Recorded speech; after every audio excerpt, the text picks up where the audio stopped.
жергілікті халық қалай қабылдады? Жақсы, біз бәріміз бір-біріміздің үйіне қонаққа барамыз. Олар менің үйіме келеді, бұл кісілер. Ауылдың кісілерін қонаққа шақырып тұрам. Сол сияқты. Еще мұнда ерекше, біз жақтан мұнда соғым деген нәрсе бар. Біз соғымда кәдімгі бізді шақырады, біз барамыз. Адамдар етене жақын араласқан. Қазақилық басым мұнда.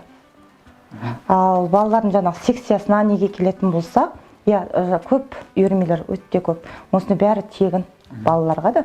Мысалы, біз жетседе болғанда платный қатыстыратын мен қыздарымды. Ал мұнда бәрі тегін. Кеше мысалы қызым келгенімізге 5 ай болады, бұйыртса. Уже мысалы домбыра үйреттім. Мұнда қатысады домбыраға.